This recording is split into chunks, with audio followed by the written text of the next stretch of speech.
Hello guys, what's up? My name is Russell and welcome na naman po sa inyong lahat sa ating panibagong episode dito nga po sa ating bagong channel o ang aking bagong gaming channel. And since nandito tayo ngayon sa ating gaming channel, ang magiging content natin ay may koneksyon, syempre, sa game. And since ang Genshin Impact ay isa sa may pinakamalalaking community dito nga po sa gaming industry, isa nga yan sa mga games na ipinasok natin dito sa ating gaming channel. And since guys lumabas na nga yung 5.3 version, ibig sabihin lumabas na rin si Mavuika the Pyro Archon. At siya guys yung isa sa mga karakter na pinakaabangan dito nga po sa ating Natlan arc. At ngayong araw nga na ito guys, isusubukan natin siyang kunin. At gayon na rin guys, ipapakita na rin natin dito sa video na ito kung ano yung magiging reaction natin every time na makuha natin siya or every time na mag-fail tayo doon sa pagkuha sa kanya. So yun na nga guys, ayaw ko nang patagalin pa itong intro na ito. So let's dive into the actual wish for Mavuika.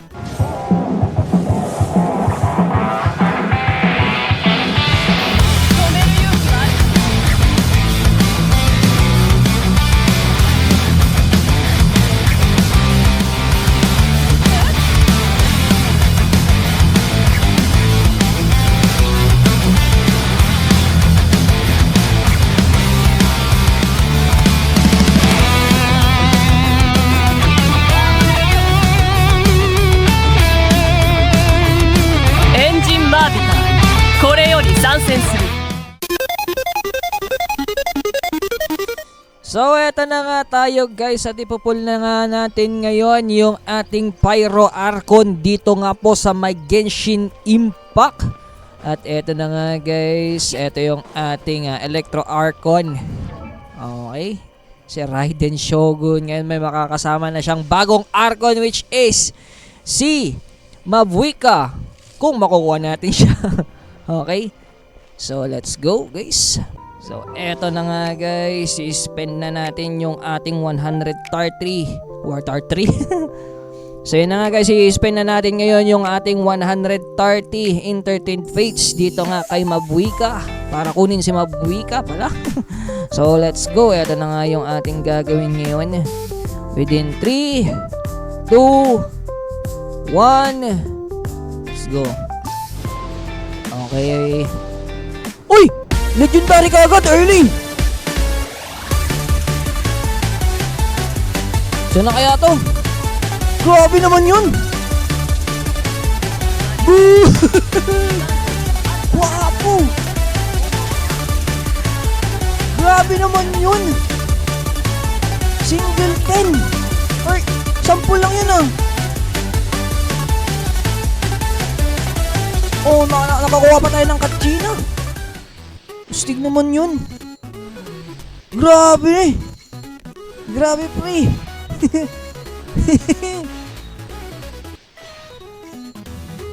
Early. Grabe. Solid men. Nakukuha tayo ngayon ng nakukuha ko ng early pull. Grabe, tignan nyo kasi yung history ko guys. Tignan nyo ha. Tignan yung history ko. Solid. Single stroke lang. Ay, single stroke. Hindi ko alam, basta yun. 10 entertained fate lang, guys. Kakukuha ko lang nung daya.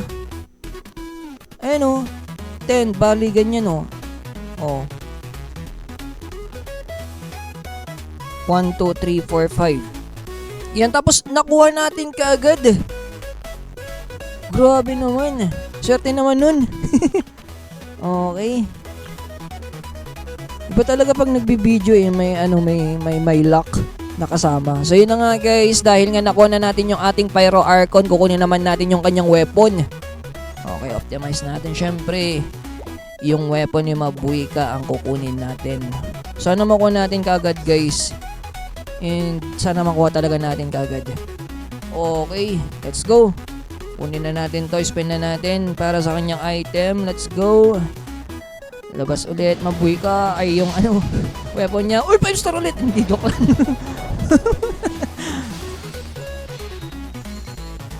Okay. 4 star. Okay, Pavonius Lance. Okay na yan. Skip na natin. Okay. Ay, meron rin tayong nakuhang ano. Tatawag na to, sacrificial sword. Wow.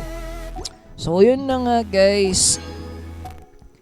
Next, spin na natin ulit ito. Okay, 5 star, 5 star, 5 star. Hindi pa, 4 star pa lang. Okay, let's go. Ano kayang 4 star yan?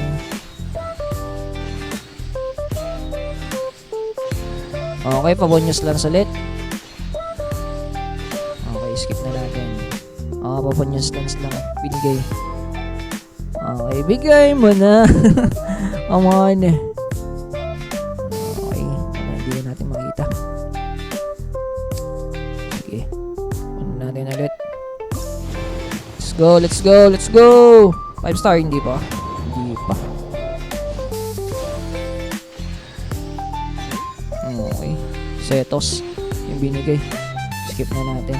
Oy, binigay rin to. Okay, stringless bow. The stringless bow. Tama ba?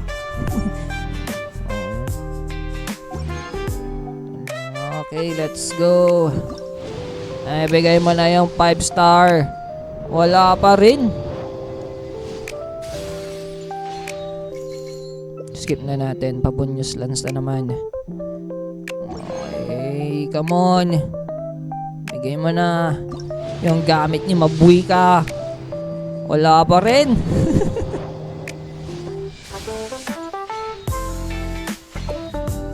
Okay, meron na naman tayong nakuhang Pabonyos Codex. Okay, major recharge. Ay, meron na rin tayong dalawang nakuhang Pabonyos lance Grabe, okay lang. Hindi ang gamit, yung gamit talaga ni Mabuika ang gusto kong kunin eh. So, come on. Bigay mo na to. Eto na guys, 5 star. Eto na nga yun guys. Sana nga, eto na yun. Eto na sana yun.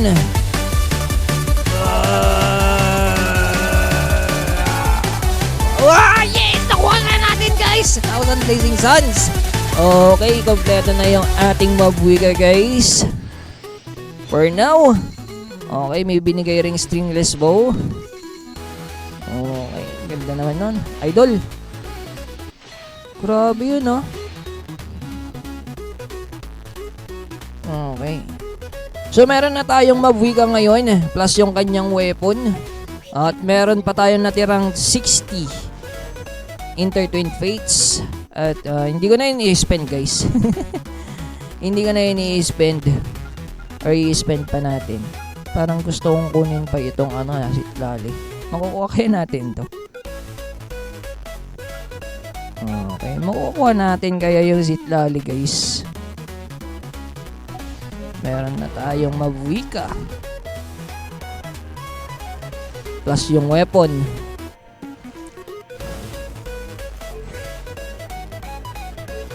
Plus yung kanyang weapon. Okay, search natin yung kanyang weapon guys.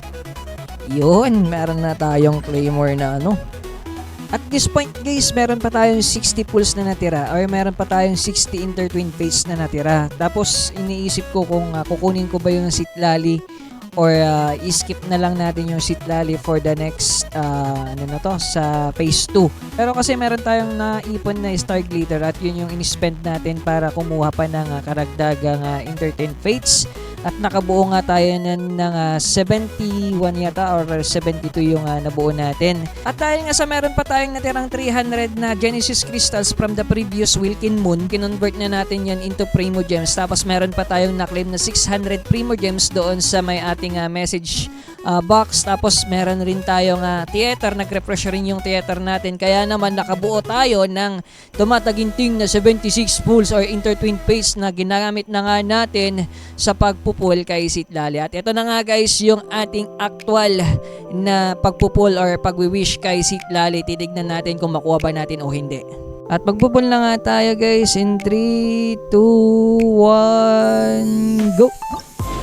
Sabi, kinakabahan ako guys So 4 star pa lang yan. Okay. And skip na natin.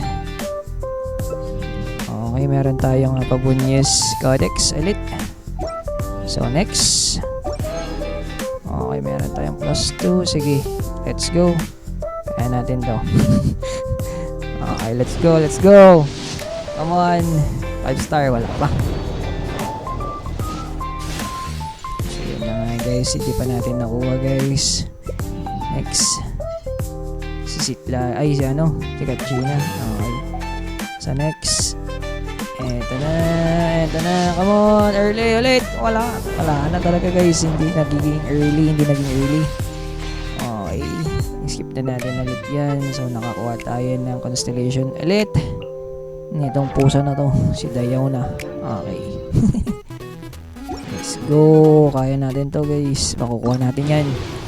Okay, ito na. Wala pa. Skip na natin yung ulit guys para hindi matagal. Okay, di na ulit. Tapos nakakuha na naman tayo ng ano yung with illicit. With illicit. Okay, next. Let's go. Wow, wala pa rin. Skip na natin yung ulit. Okay. Next. Wala pa rin. 26 na lang. Come on, ikaw na. Wala pa din guys. Hindi pa rin siya lumalabas. Skip na natin to. Okay, nakukuha tayo ng Bennett. Okay, nice na yun. So, eto na yung final. Ika-70. Nakuha na natin guys. Uy, yun na nga. Eto na nga. Uy! Swerte naman guys. Nag-radiance pa. Nag-radiance pa guys. Syempre guys, matik na yun. Nakuha na natin yung ano. Pag nag-radiance guys, yan, nakuha natin yung Sitlali guys. Astig. Okay, meron na tayong combo kay Mabuika. Tsaka meron na rin tayong grabe. Ang swerte naman natin ngayon. Dapat talaga nagre-record tayo ng ating mga pulls dito sa nakuha natin Sitlali. Grabe naman yun guys. Solid. At ayun na lang muna guys yung ating magiging content for today. At napakaswerte nga natin kasi nakuha natin agad si Mabuika for 10 lucky Intertwin Fates lamang. At nakuha rin natin yung kanyang signature weapon which is 1,000 Blazing Suns. At gayon rin guys, nakuha rin natin yung kanyang perfect team which is si Sitlali. Napakaswerte natin for this new year guys. Okay, binigyan tayo ng gift ng Hoyoverse at maraming salamat sa Hoyoverse dahil nagkaroon tuloy ako ng content dahil sa inyo. Okay, at yun na nga guys, abangan nyo rin dito kung paano natin ibibuild yung dalawang character na yan. At nang makita natin guys kung ano nga ba yung actual damage output ng dalawang ito or yung mga potential damage output ng dalawang ito even though Constellation 0 sila. At maganda nga ito guys para sa mga F2P players dito sa Pilipinas kagaya ko. Nang makita natin guys kung sulit nga bang i-pull si Mabuika or si Sitlali ngayong version nito. At yun na lang muna guys for today's video at maraming salamat po sa inyong lahat na nanood dito nga po sa ating Facebook page, gayon rin dito sa ating YouTube channel at sa my TikTok. At sana nga po guys suportahan ninyo yung mga channels na yan para nang sa gayon makagawa pa tayo ng mga ganitong klaseng video. So yun na lamang yun guys, maraming salamat ulit and may God bless you all.